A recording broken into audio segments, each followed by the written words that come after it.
Krotchett. You're listening to Krotchett. This Krotchett podcast is originating from the Krotchett homepage at Krotchett.com. Your source for news, satire, reality, and fact-free analysis. Welcome to all of you. Here it is, March 2025. The world is still here, surprisingly. Krotchett. Folks, this is where we usually have the segment Rinse and Repeat, but today we want to announce something special. The campaign to bribe the president. Fellow citizens, global allies, and anyone within Wi-Fi range of this urgent plea, it's time we face the facts. Our current predicament, wherein a self-absorbed, entirely transactional former game show host continues to manhandle democracy like a second-rate reality TV contract, requires a fresh approach. Since appeals to morality, patriotism, and even basic literacy have failed, we must accept the obvious. This president operates solely on quid pro quo. If he won't act without personal gain, perhaps we should start treating the American presidency like the for-sale commodity he clearly believes it is. Enter our noble endeavor, the Committee to Bribe the President. This is not a joke. This is not satire. This is a practical, strategic effort to resolve a national crisis using the only language the man in question understands, a financial transaction. Since he treats the presidency as an ATM, why not make a withdrawal on our terms? We will raise the necessary funds through worldwide contributions, leveraging the collective frustration of over half the country and three-quarters of the globe. Once we have amassed an offer too tantalizing to refuse, we will make him a deal. Take the money and follow the Constitution, or take even more money and get the hell out. We know what motivates him. Cold hard cash is a given, but that alone may not be enough. Our bribe package will be tailored to his deepest, most primal urges. A lifetime supply of McDonald's fries, a fake Nobel Prize inscribed with Best President Ever, a curated team of Russian women trained in the art of flattery, and a series of perfect phone calls scripted to ensure he is endlessly praised. If it takes building a private Mar-a-Lago in Moscow, so be it. Once our committee to bribe the president reaches its financial goal, we will present the offer publicly in a format he cannot ignore, preferably on a cable news network he still respects, or even better, maybe on Real Time with Bill Maher, a show which we know he watches. He will be faced with a choice: accept and become the world's most well-compensated exile, or reject and expose himself as a man whose greed has limits, a reality we sincerely doubt. We are calling on volunteers. If you have experience in fundraising, political operations, or merely an intense desire to see America return to a functioning democracy, we need you. The Committee to Bribe the President is officially open for business. It's time to put our money where his mouth is.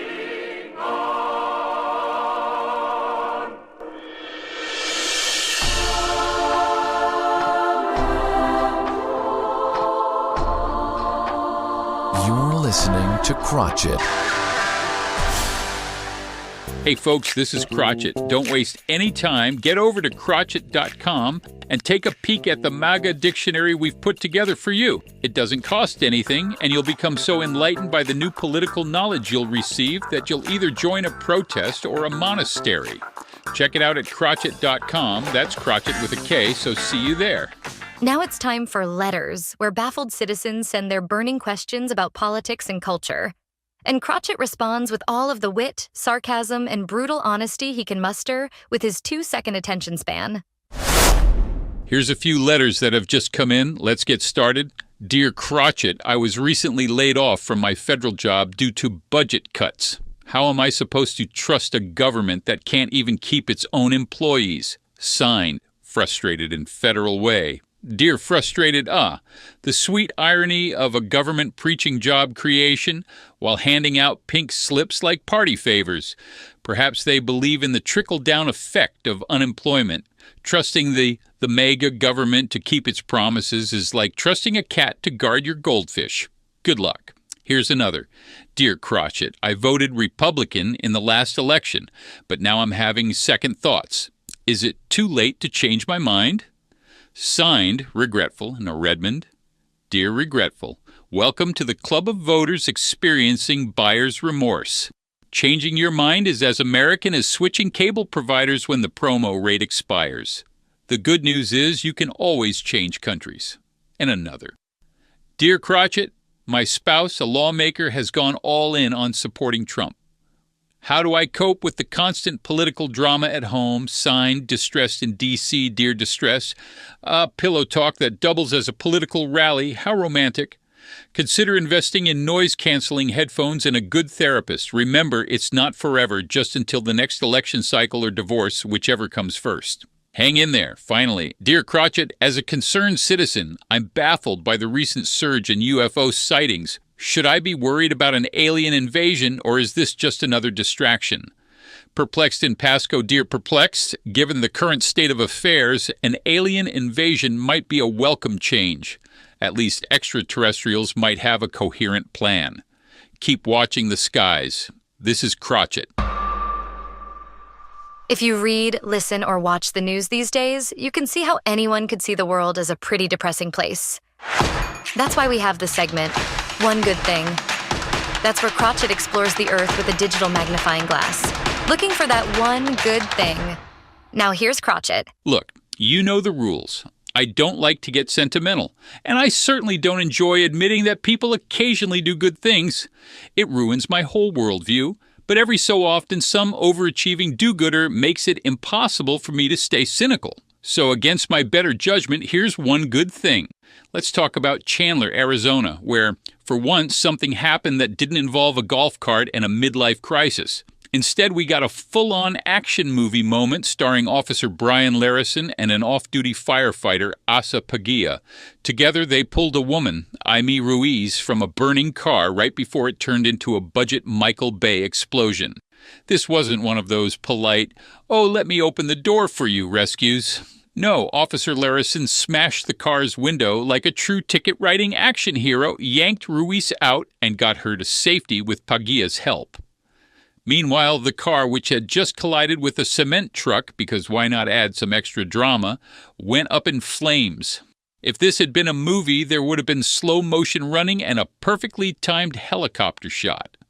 Of course, in typical selfless fashion, neither of these guys stuck around for applause. They just did the whole, "Aw, shucks, we were just doing our jobs" routine, which honestly is infuriatingly noble of them. Can't they at least let us bask in their heroism for a second before they go back to being responsible public servants? But fine.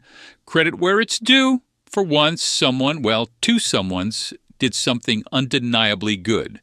And if that makes you feel warm and fuzzy, enjoy it while it lasts.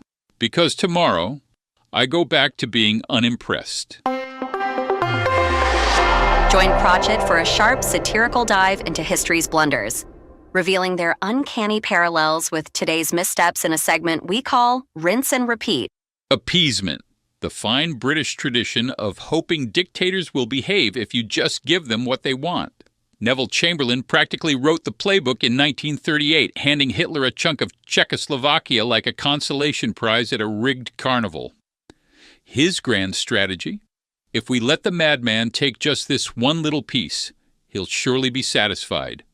Genius move, except Hitler took the Sudetenland, then the rest of Czechoslovakia, then went full world domination mode. Chamberlain came home waving his little paper declaring peace for our time, and by our time he apparently meant about 11 months. Fast forward, and here comes Donald Trump, Chamberlain's spiritual successor, except with more hairspray and less historical awareness. While Chamberlain at least pretended to be in control, Trump has been clinging to Putin like a starstruck intern at a corporate retreat. Helsinki back in 2018. That was Trump's Munich moment, except instead of standing up to Putin, he practically asked for an autograph. He said he didn't meddle, Trump whined, as if a former KGB agent would suddenly take up honest confession as a hobby. And then there's NATO, the one thing standing between Putin and an all-you-can-annex buffet. Trump wants out, which is like telling the neighborhood burglar exactly when you'll be leaving your front door unlocked. At this rate, his 2025 campaign slogan might as well be "Make Russia Great Again." History has a way of circling back on itself. Appeasement doesn't stop a tyrant, it just gives him time to reload. Chamberlain learned that lesson too late. The question is, will America? Wake up.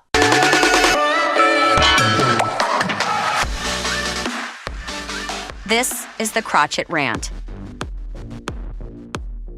Our dear president and his faithful MAGA disciples have taken a chainsaw to the federal budget, slashing jobs, defunding agencies, and leaving a trail of wreckage so vast that even a FEMA response team, assuming they still have funding, couldn't clean it up. This new wave of so-called fiscal responsibility has been particularly brutal on the working class. Thousands have been shown the door as federal programs are gutted, tossed aside like last week's McDonald's wrappers in the back of Trump's limo. The Environmental Protection Agency, already a shell of its former self, is being hacked to the bone, ensuring that future generations will get the exciting opportunity to see the air they breathe. The Social Security Administration, a lifeline for retirees and the disabled, is now being streamlined, which is MAGA speak for "we're cutting so much staff that good luck getting anyone on the phone before you die." Meanwhile, Medicaid, that pesky little program that helps millions of low-income Americans afford health care, is staring down the barrel of an $880 billion cut over the next decade. But don't worry, I'm sure your thoughts and prayers will cover those medical bills. Now, one might assume that if Trump and his cronies are waging war on government spending, they'd be doing it across the board. That would be the responsible thing to do, wouldn't it? Oh, but that's where you'd be mistaken, dear reader, because while the administration is busy ripping the safety net out from under millions, there are a few, let's call them chosen, industries that are doing just fine. Take big oil, for example. You'd think that an industry that made $1 trillion in profits last year might be able to fend for itself. But no, subsidies and tax breaks continue to flow like crude from a busted pipeline. Fossil fuel companies are still enjoying billions in federal handouts because in Trump's America, if you're an oil baron wrecking the planet, the government is more than happy to pick up the tab. And then there's the defense industry, which, despite the administration's supposed obsession with cutting government waste, is still sucking on the federal teat like a Wall Street banker at an open bar. Case in point, the F-35 fighter jet. This $2 trillion boondoggle has been in development for over 2 decades, and yet, despite its historic ability to malfunction at the worst possible moments, the Pentagon is still throwing money at it. Cuts to Medicaid? Sure. Cuts to Social Security? You bet. Cuts to the most expensive failed warplane in history? Perish the thought. Wall Street, too, is feeling no pain. The hedge fund managers and private equity sharks continue to enjoy their precious carried interest loophole, a tax dodge so outrageous that even some Republicans have, on occasion, pretended to be ashamed of it. But fear not, while the administration is more than happy to cut food assistance for poor families, the billionaires who gamble with your retirement savings are still getting a sweet deal.